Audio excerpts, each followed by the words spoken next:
আসসালামু আলাইকুম। প্রথমবারের মতো আমসত্ত্ব তৈরি করেছি আজ।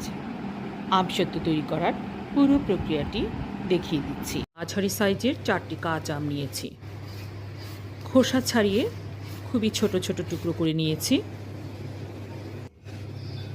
এবারে এই কাঁচা আমের টুকরোগুলোকে খুব ভালো করে সেদ্ধ করে নিচ্ছি। সেদ্ধ করার পর একটা স্ট্রেইনারে নিয়ে ম্যাঙ্গো পাল্পটাকে আলাদা করে ফেলবো।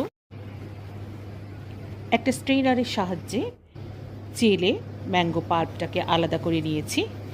আমসত্ত্ব তৈরি করার জন্য আমার শুধুমাত্র ম্যাঙ্গো পাল্পটাই দরকার।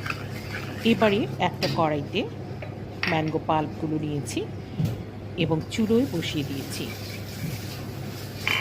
প্রথমেই দিয়ে দিচ্ছি 1 কাপ চিনি।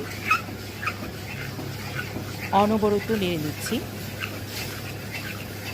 চিনিটা পুরোপুরিভাবে গলে গেলে একে একে দিয়ে দিচ্ছি 1 টেবিল চামচ গোলমরিচের গুঁড়ো, 1 টেবিল চামচ বিট লবণ। বিট লবণটা একটু বেশি দিয়েছি, কেননা কাঁচা আম যেহেতু বেশ খানিকটা টক।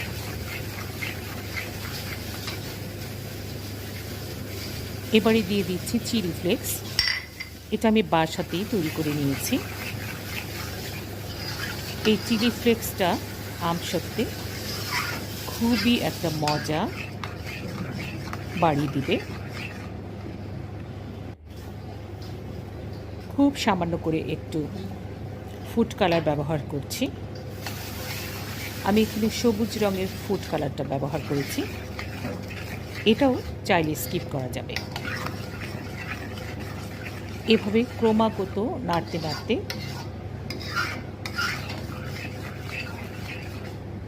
মোটামুটি একটা ঘনত্বে যখন চলে আসবে, তখন এটাকে একটা ছড়ানো পাত্রে নামিয়ে নিতে হবে।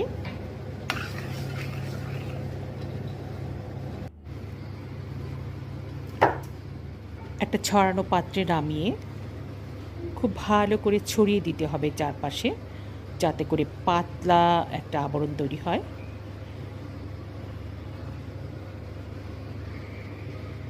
এরপর এটাকে ব্যালকনিতে আমি একটানা 2 দিন ধরে রোদে শুকিয়ে নিয়েছি। 2 দিন পর খুব ভালো করে শুকিয়ে গিয়েছে আমার আমসত্ত্বটা। এবারে খুব সহজেই এটাকে উঠাতে পেরেছি। এখন এটাকে রোল করে নিচ্ছি। চাইলে এভাবে রোল অবস্থাতেই রেখে দেওয়া যাবে, অথবা কাঁচি বা ছুরির সাহায্যে ছোট ছোট টুকরো করে বয়ামে ভরে রেফ্রিজারেটরে সংরক্ষণ করা যাবে। আমি এখানে 3 টুকরো নিয়েছি খাবার জন্য। দারুণ মুখরোচক হয়েছে, অসম্ভব মজাদার হয়েছে আমার আমসত্ত্ব। আশা করছি আমার আজকের রেসিপিটা দারুণ ভালো লেগেছে।